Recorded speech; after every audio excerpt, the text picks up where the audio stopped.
কোথায়? সুবর্ণগ্রাম, নরসিংদী, গাউসিয়া। বেশি দিন হয়নি। এখানে আসার পরে আসলে আমি বুঝতে পেরেছি যে আরেকদিন আসতে হবে, কারণ এই জায়গাটা এতটা বেশি এন্টারটেইনিং, এত বেশি সময় কাটানো যায়, মানে পুরো একটা দিনের প্যাকেজ টোটাল কথা। সারাদিন এখানে খুব রিল্যাক্সে কাটানো যায়। প্রথম থেকে আমি বলেছি যে 300 টাকা entry fee, then step by step 50 টাকা দিয়ে রাইড, আবার এইটা 100 টাকা, বোট মিলে বোটে 100 টাকা, প্রত্যেকটা স্টেপে 50 থেকে 100 টাকা করে আমাদের এই রাইডগুলির ফেসিলিটিস দিয়ে থাকে। আর এখানে এইভাবেই আমরা ঘুরে খুব মজা পাই। ভিউজগুলি অসাধারণ। আমার বিশ্বাস যিনি করেছেন তিনি অত্যন্ত রুচিশীল। মজার বিষয় হচ্ছে এটা যখন উপর থেকে করেছি, আমরা ঘুরেছিলাম, তখন দেখেছি পাশে পাশে এত চমৎকার কাঁঠাল গাছ, আম গাছ, বিভিন্ন ফল গাছ। এই যে এখানে সব পাখি, ওয়ান কাইন্ড অফ মানে চিড়িয়াখানা, মানে উন্নত। Wow, মানে এটা কি বলা যায়, অসাধারণ ভালো লাগে। আমরা এনজয় করছি বিষয়টা। আমার বিশ্বাস আপনারা যারা এভাবে ঘুরবেন, আমাদের মতো ঘুরতে পছন্দ করেন, তারা এই সাফারিটা মিস করবেন না, ঠিক আছে? এই সাফারিটা মিস করলে কি হবে, অনেক কিছু মিস হয়ে যাবে। যেমনটা আমরা মিস করতে নিয়েছিলাম অল্পের জন্য, আমরা আর মিস করিনি। করা যায় এই জায়গায় এগুলো। ওয়াও, উট পাখি না? হ্যাঁ, উট পাখি। ডিম হাতে বিশাল বিশাল। এখানে নানা ধরনের প্রাণী আছে এবং লাইভ সাফারি। হ্যাঁ, লাইভ সাফারি। এখানে কিছু আছে আটকানো, কিছু আছে ছাড়া। সো এটা আমাদের জন্য খুব আসো আসো।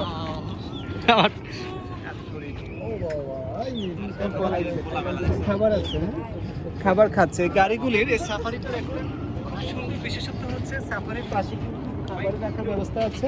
এই উট পাখিগুলি এসে এই খাবারটা খায়, যেটা আমরা দেখলাম আর কি। তো এটা আসলে খুবই ইমাজিং, মানে খুব ভালো লাগে। আর ওরাও খুব এনজয় করে, মানে যখন এইভাবে দর্শকরা আসে তারাও মনের জন্য মিট করতে আসে এবং তারা জানে এই গাড়ির এখানে খাবার আছে এবং তারা সেই খাবারটা খেতে আসে।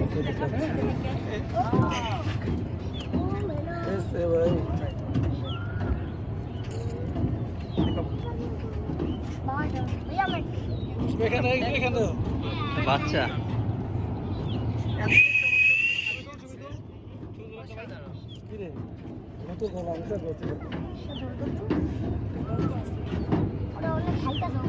আসো আসো। কি হ্যান্ডশেক করবেন নাকি? খাবার নেই, খাবার নাই, খাবার শেষ হয়ে গেছে। ভাই যাই বলেন অস্থির। এটা পোষাইছে, 100 টাকা পোষাইছে। আমরা তো বলতেই পারি যে আমরা 100 টাকা দিয়ে টিকিট করেছি। এখন আমি খুব শঙ্কায় ছিলাম, কারণ কিছুক্ষণ আগে আমরা যখন স্পিড বোটে উঠেছি তখন 100 টাকা টিকিট করে মাত্র 1.5-2 মিনিটের জার্নি আমাদের শেষ হয়ে গেল। মনে হচ্ছে যে টাকাটা বেশি নিয়ে গেছে, কিন্তু এখন মনে হচ্ছে যে না, এই 100 টাকাটা এখানে আরো পোষায় গেল। ওরা আমাদেরকে সে এন্টারটেইন করছে, মানে প্রকৃতিকে আমরা ভালোবাসি, প্রকৃতিও আমাদেরকে ভালোবাসে, এটাই নিয়ম। আর সেই ধারা পরম ধারাই এই প্রমাণ হয়ে গেল। ওরা কখনো কোনো মানুষ আসলে তাদেরকে ওয়েলকাম করে। থেকে বড় বিষয়, দেশি মুরগি, টোটাল ভিউটাই কিন্তু টোটালি ন্যাচারাল, ধুলাবালি মুক্ত। প্রকৃত জায়গা, এখানে কোনো কিছু কৃত্রিম ভাবে করা হয়নি। ওই যে ডিম ডিম জুম করে দেখান উট পাখির ডিম। এখানে কিন্তু হরিণ,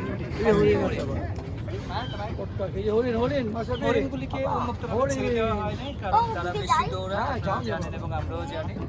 এই জন্য হরিণগুলিকে আটকে রাখা হয়েছে। আর হরিণের কাছে পাশে ঘুরে উট পাখি উচ্ছৃঙ্খলতা করে না, এই জন্য উট পাখিগুলিকে ছেড়ে দেওয়া আছে। আবার কিছু কিছু দুই একটা উট পাখি এখানে আটকাও আছে। এটা বাঘের একটা কৃত্রিম বাঘ বানানো আছে আর কি। এই পাশটা আমরা একটু জুম করে দেখাতে পারি। এখানে গরু, তারপরে গাড়িয়া,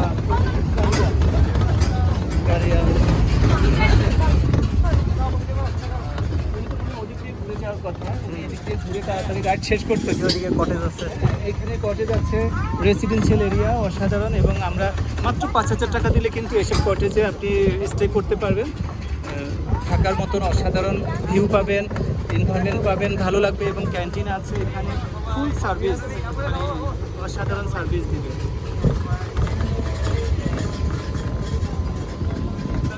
আসলে আসার আগে ভেবেছিলাম আসবো কি আসবো না, ও বলছিল যে চাচি চলেন ইয়েতে যাই, এই সুবর্ণগ্রামে যাই। তা আমি ভাবলাম যে সুবর্ণগ্রাম সেটা আবার কি, সামহাও মনে হয় কৃত্রিমভাবে কিছু বানানো হয়েছে, কিন্তু আসার পরে দেখলাম যে না, টোটালি ন্যাচারাল, এবং নেচার ভিউটাই আমরা ফিল করছি। যারা ঢাকায় থেকে ইট পাথরের মধ্যে অস্থির হয়ে গিয়েছি অথবা অস্থির হয়ে যায়, যাদের একটু মনে করেন যে ডিপ্রেশন দরকার, একটু ন্যাচারাল ভিউতে যাওয়া দরকার, তারা এই ডিফারেন্ট ফ্লেভার পাওয়ার জন্য অবশ্যই এখানে আসবেন।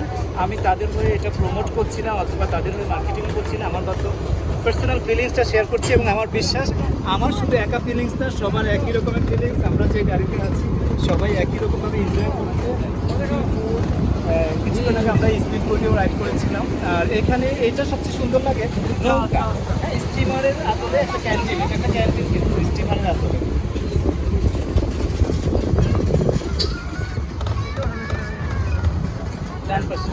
এখন কিন্তু ভিউটা অনেক সুন্দর, তাই তো?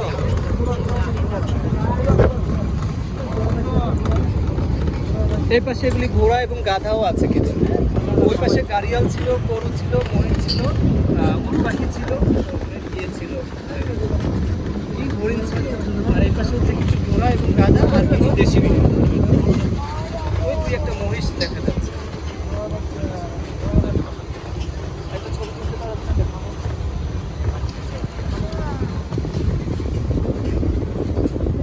দাঁড়ান আমি ভিতরে। ওয়াও, আপনাকে অসংখ্য ধন্যবাদ সাইফুল ভাই এইরকম একটা জায়গায় ইনভাইট করার জন্য। অবশ্যই ইনশাল্লাহ আবার আসবো, অন্য ওয়েদারে এই সুবর্ণগ্রাম এনজয় করার জন্য আসবো ইনশাল্লাহ। ওকে। ওকে, আল্লাহ হাফিজ, টাটা।